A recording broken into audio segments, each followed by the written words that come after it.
at the northwest gate of the White House where protesters are gathered. Lest we forget, there's another huge story underway at this hour, and that is military action against Iraq. There are protesters gathered there outside the White House who say that this is a wrongful action. They're against the military action. While they are marching there in a circle, you have Democratic members of the House of Representatives making their way to the White House on buses, and we are told they're going to have a private meeting with President Clinton. One has to assume it'll be in the nature of a pep rally, and after that the president will step outside and make remarks, and this has to be the gravest day of his presidency. Back to the Capitol now, where CNN's Candy Crowley is with a Democratic senator. Candy?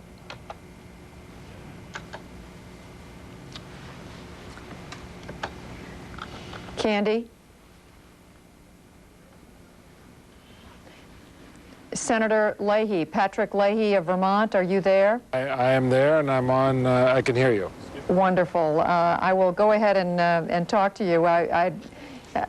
We had a little bit of guidance that Candy was there too. We want to ask you. Yeah, Candy is here, but we're having a little bit of a microphone problem, and I think I may have her microphone.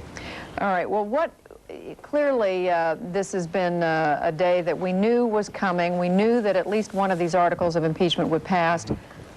Now 2 of them have passed. What happens when this gets to the Senate, Senator? I suppose the easy answer is nobody knows. If you went solely by the Constitution, it would be at whatever point we determined to have them come over, and that's something to be worked out between the House and Senate leadership.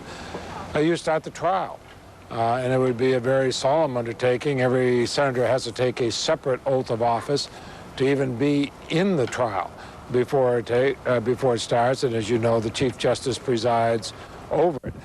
But I suspect that the reality is that there's going to be an attempt one more time to see if there is some way of ending this with censure, something that apparently the majority of Americans would prefer to happen. Nobody's approved of the president's conduct, but the majority of Americans say let's have censure rather than conviction under impeachment. If that was done, the Senate could, for example, pass a censure motion. And a very strong one, and then have the House not send managers over with the impeachment. The president would have been impeached by the House, but not gone to trial in the Senate. Senator, you say that despite the fact that the Senate Majority Leader, Republican Leader Trent Lott, is saying that as far as he's concerned, this trial is going to get underway. Well, of course, the Republicans can determine that. I mean, they have the majority in the Senate, and if the Republicans say this matter should go to trial, then it will go to trial. But most Republicans and Democrats I've talked with say no matter which way they might vote on the question of conviction, based on the facts they've seen so far, most feel that there would not be a 2/3 vote to convict. And so a number of senators in both parties have said, at least quietly and privately, that they wish there was some way to avoid having a trial at all. If you're going to have a trial that will tear the country apart for months and then have it end with no conviction, why not start in the first place and do what the majority of the country want, that is have a motion of censure. But I would add, just like in the House, it will be whatever the Republicans want it to be. And in a way, that's unfortunate. I don't say it in a partisan way, because on a question of impeachment, for the country to find it credible, it has to be bipartisan. So far, it has been highly partisan. I would hope that the Senate and the Senate leadership can step back, take a deep breath, and say, is there a way of doing this in a bipartisan fashion?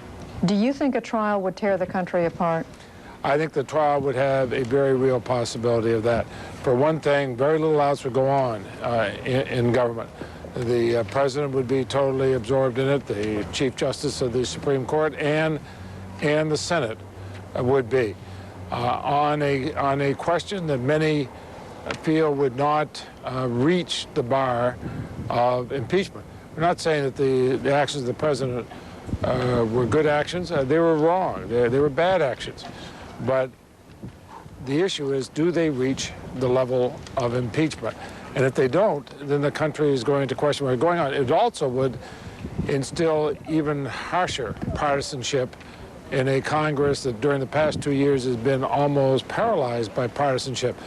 I mean, how are you ever going to face the consensus necessary to take care of the problems with Social Security, or with health care, or with our financial status vis-a-vis the Asian markets and other places? I mean, none of that consensus is going to be there.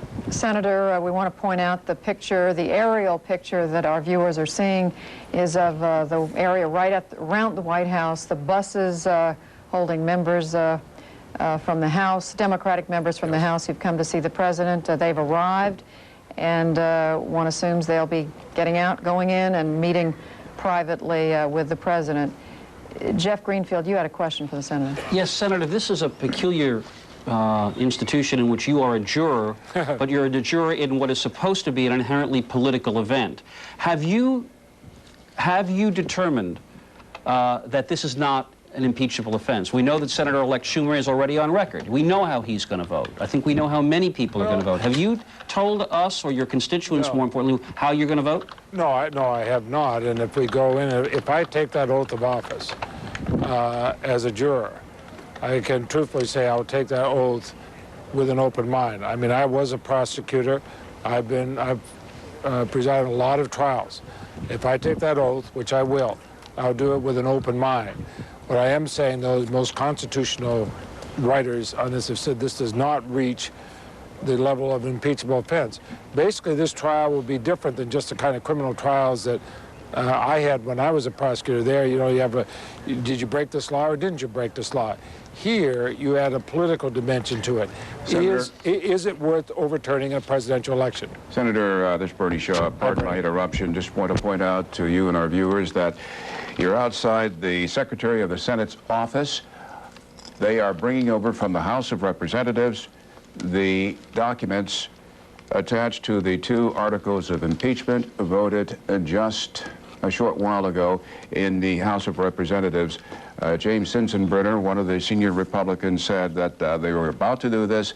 Not since 1868 has this been done, and they should be arriving very, very shortly. We'll keep our eyes on that scene just outside the Secretary's office. But in 1868, that was a highly partisan effort, and the president was acquitted. I'm just going to say, before we go back to you, Senator, and want you to listen to this, and that is that we're told that the Secretary of the Senate, Gary Sisko, will receive these documents, presumably containing the articles themselves, and will sign where it's indicated that the Senate has formally received them. This is not a process that wastes much time. No, it's not. But you still have to have, after the new Congress comes in, you have to reappoint managers and send them over. That is when a trial would actually begin. As Bernie pointed out, this hasn't happened since 1868. But in 1868, as we know, the country was almost split apart because of a highly partisan impeachment trial, which ended in the acquittal of the president. That rush of young men you saw coming through the door there were not members of the House. They're the so-called press pool. This is a representative group of photographers and others who are going to be taking pictures and then sharing them with the rest of the news organizations. This is one thing that we didn't see in 1868, I think, is where the media basically dominates the visuals of you know, sort of tells the world what's going on. Which, Senator, I wonder how you feel about the fact that this trial, if it takes place, might well be on television. What's the impact of that, do you think? I think it would be entirely different as our proceedings are now. The interesting thing, under our rules, though, our deliberations are supposed to be behind closed doors. If we're going to have the trial on television, we ought to change our rules and have our deliberations on television also. If I may, that's a significant point I think most of us don't know. When you actually argue the guilt or innocence of President Clinton, we will not, that's secret. Everybody's thrown out, television cameras are off, and then you come and tell us how you voted, right? The rules are the doors are locked. I mean, literally locked. And you go forward and deliberate it. Now, that's a rule we can change. I think that there would be pressure to change that. I think the American people ought to know how each one of the, because this is partly political as well as fact-gathering, how each one of the 100 senators deliberate and how they vote. Because, you know, this is there's only 100 of us to represent a quarter of a billion people. That quarter of a billion people, I don't know how we're representing them. Senator, when will you get your first opportunity? You talked about your past, having been a former prosecutor. When will you, a member of the United States Senate, sitting in judgment of the 2 articles against the president, when will you get a chance to go in to the room and sit down and begin to look at the documents?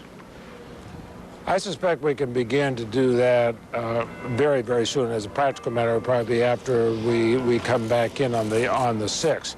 But these are among the procedures that we're going to have to work out. The Rules Committee and others will have to work out just how we do it before we even begin a trial. Because once the Chief Justice administers that oath, sits down, trial starts, I don't think the Senate's going to be doing much of anything else. You're flagging that you think that the Senate is going to be paralyzed? No, I think the Senate's going to be focused on that trial. Mr. Chairman, welcome. Thank you. Sure.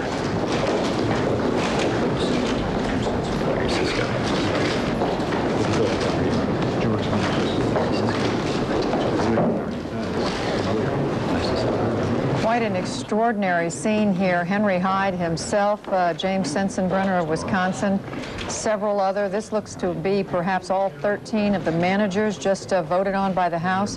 These are the Republicans in the House who will literally manage the case against President Clinton. Mr. Secretary, by direction of the House of Representatives and pursuant to House Resolution 614, I hereby deliver these articles of impeachment. Would you hold this? Thank you.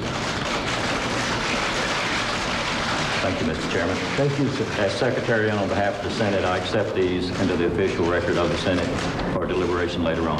Thank you. And we thank you for your courtesy in coming over. Not at all. Thank you. Thank you. Very well. Thanks. I was going to say, Bernie, clearly this is not something that's done with every piece of legislation. No, I was just thinking that the only difference, well, there are many differences, but one of the prime differences between this picture and 130 years ago is the dress, Jeff Greenfield. Yeah, I think that's probably true. I have to say, I realize that we preempted Elsa Clench on Saturday, but I hadn't thought about the stylistic implications. If I may, what's going to happen now is that the actual business of transporting these articles to the full floor of the Senate takes place next year when the new Senate convenes. I think it's January 6th. And when those are brought physically into the Senate by the House managers, the next day is when the actual proceedings, including the Chief Justice of the United States, coming to the United States Senate, that's when all that begins. Well, if that's the case, why all this today?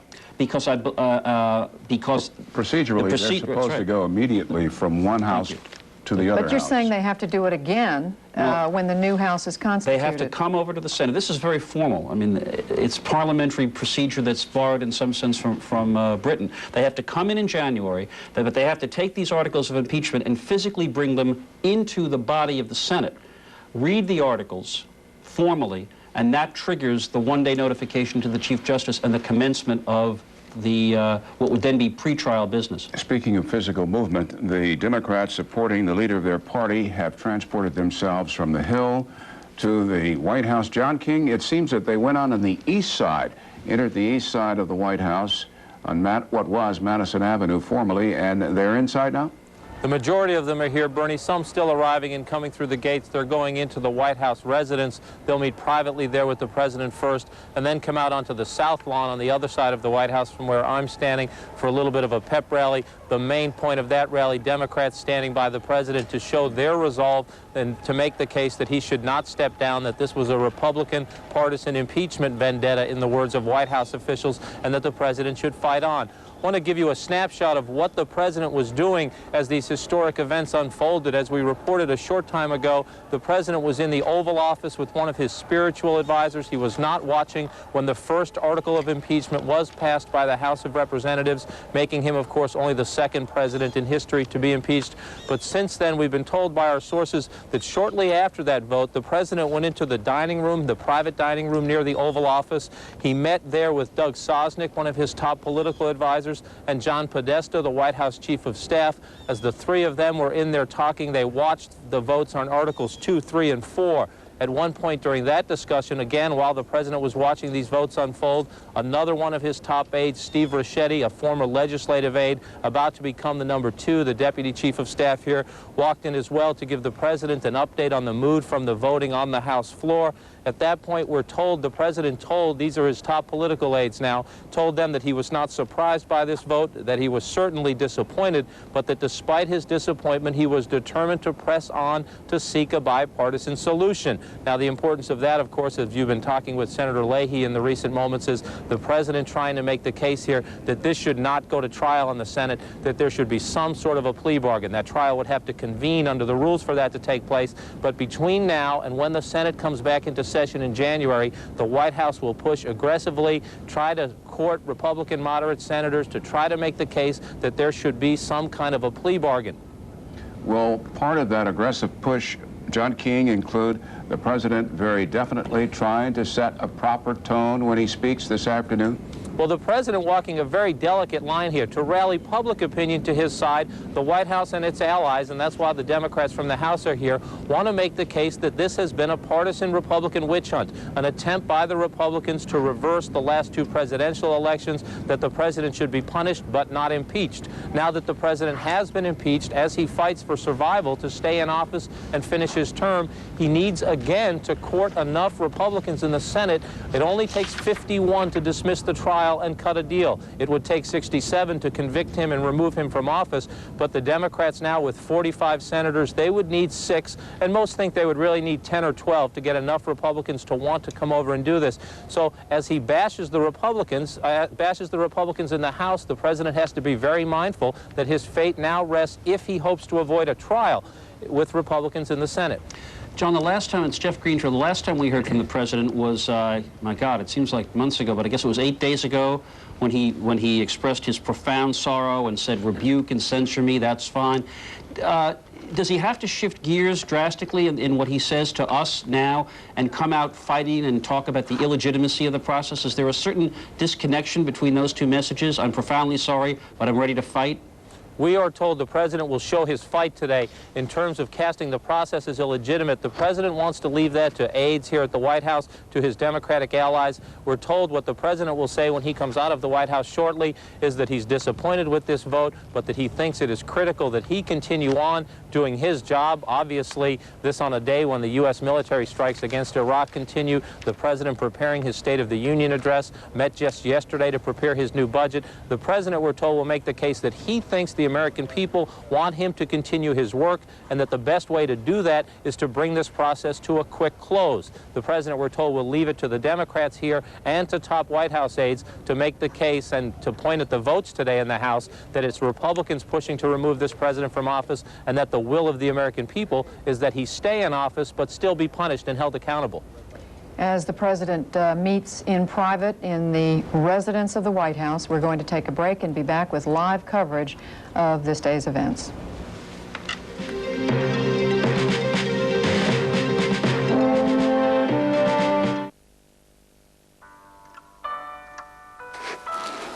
Var rädd om dig nu.